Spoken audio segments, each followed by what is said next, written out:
In 1970, I got orders to go to Vietnam. Still an innocent young man, at the age of 21, I was off to war. I was assigned to an artillery unit where I had to make life and death decisions daily. I could call in airstrikes and all kinds of artillery, so I had killed the enemy from a distance. There was no feelings, no emotions, no regrets, but that all changed in the early morning of November 15, 1970. I lost my innocence and abandoned my faith in God on that hilltop in Vietnam. That was the day I had to kill another human being face to face in combat. He was my first, but he was not my last, but I still see his face today. I started drinking to help me forget the guilt and the shame. On March 14th, 1971, I lost a very good friend of mine.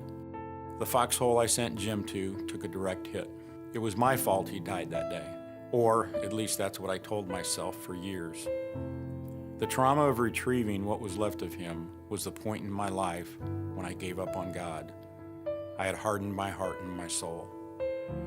When I was discharged from the Army and at the age of 22, I started a family and a career. I was working and drinking to get by each day. My drinking ended that first marriage.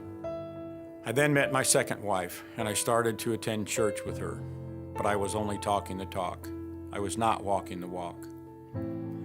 I tried to stop drinking, but the nightmares and the flashbacks were too great. I started drinking again and eventually stopped going to church. My drinking increased to a new level, so I lost that marriage as well. At that point in my life, I thought about ending it all, just so the nightmares and the pain would stop. When I met my third wife, Kate, I had a reason to continue. I was going to change. I was going to cut back on my drinking. We started to attend church, but I was again just going through the motions. The cycle of nightmares and the flashbacks started to get worse. My drinking increased, and I stopped going to church. My blackouts started to increase, and then I got arrested and found myself in jail. I had hit rock bottom. So I went into rehab for alcohol abuse, and on June 30th of 2010, I took my last drink of alcohol. During my stay in rehab, I was diagnosed with post-traumatic stress disorder.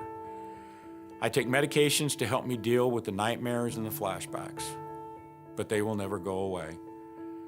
I will live with them for the rest of my life. However, now I have Jesus to help me deal with them on a daily basis. I also pray daily to God to help me and guide me in my recovery. In August of 2010, my friend Abe, who had been praying for me over 10 years, invited me again to attend church with him at Eastview. I thought, why not? What do I have to lose? It changed my life. I took Jesus as my Lord and Savior on July 3rd of 2011 when I was baptized into Christ. This was a turning point in my life. Now I read my Bible every day. I speak at the Addiction Recovery Unit at Broman once a week and share what God can do for you if you just trust in Him.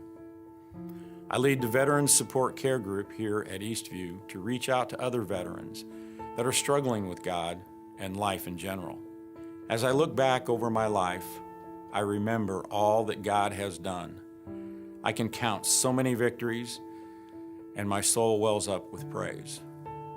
These victories also give me courage for the battles I am still fighting and will fight in the future.